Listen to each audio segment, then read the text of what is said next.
Mapagpalang araw po sa ating lahat. Ang aking pong bahagi ngayon ay mula sa aklat ng Deuteronomio, Kabanata 14, talata 1 hanggang 6. Maling kaugalian ng pagluluksa. Kayo ang mga anak ng Diyos ninyong si Yahweh. Kung ang isang mahal sa buhay ay mamatay, huwag ninyong hihiwaan ang inyong sarili, ni aahitan ang inyong noo upang ipakita lamang na kayo'y nagluluksa. Kayo ay bansang itinalaga kay Yahweh. Inirang niya kayo sa lahat ng bansa upang maging kanyang sariling bayan. Ang malilinis at ang maruruming hayop. Huwag kayong kakain ng anumang bagay na marumi. Ito ang mga hayop na maaari ninyong kainin.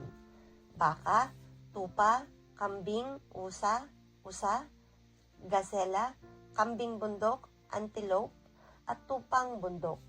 Maaari ninyong kainin ang lahat ng hayop na biyak ang kuko at ngumunguya ng pagkain mula sa sikmura. Amen.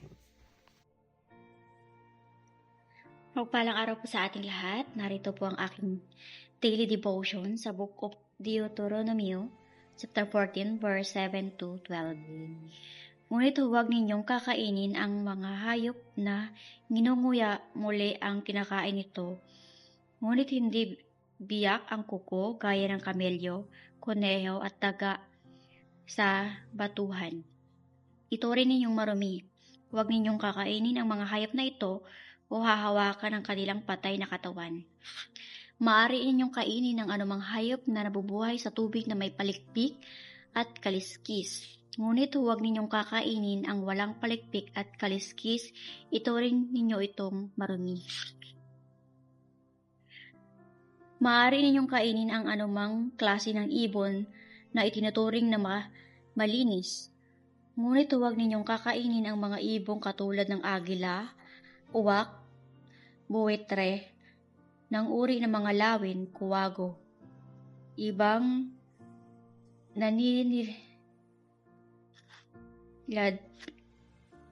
ibong dumadagit, ng isda, tagak at paniki. Amen po.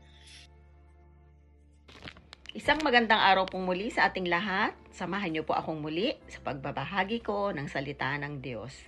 Sinasabi po dito sa 14 na kabanata ng Deuteronomio, versikulo 13 hanggang 18. Ang malinis at ang karumaldumal na mga hayop.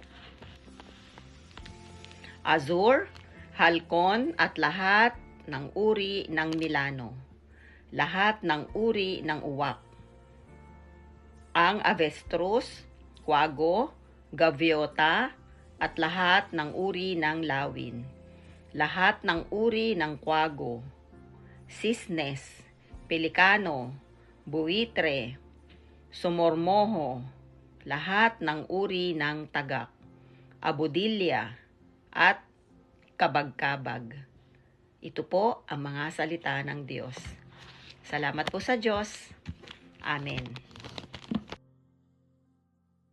Ang aklat ng Deuteronomio, Kabanata 14, versikulo 11 hanggang 24, at ang sabi, lahat ng kulisap na may pakpak ay marurumi.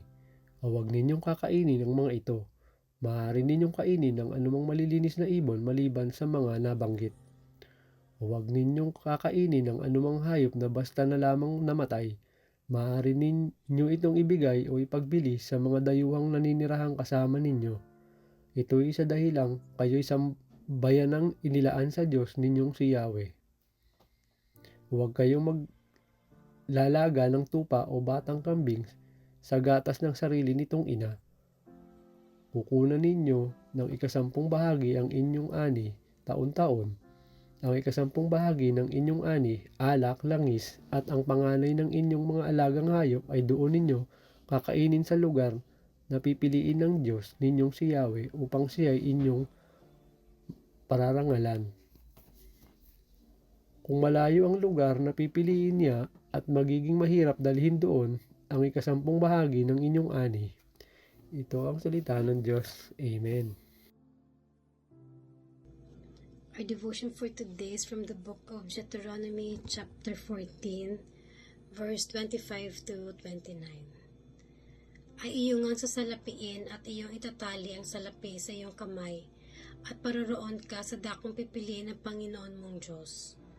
At iyong gugulin ng salapi sa anumang nasain mo sa mga baka o sa mga tupa o sa alak o sa matapang na inumin o sa anumang nasain ng iyong kaluluwa at iyong kakanin doon sa harap ng Panginoon mong Diyos at ikaw magagalak, ikaw at ang iyong sambahayan. At ang Levita na nasa loob ng iyong mga pinto ang daan ay huwag mong pababayaan sapagkat siya'y walang bahagi ni mana sa kasama mo. Sa katapusan ng bawat 3 taon ay iyong kukunin ang buong 10 bahagi ng iyong bunga ng taong yaon at ang iyong ilalagay sa loob ng iyong mga pintuang daan.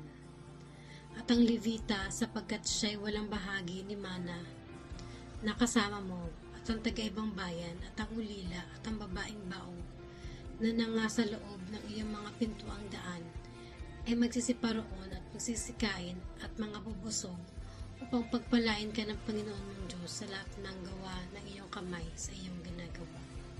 This is the word of God. Amen.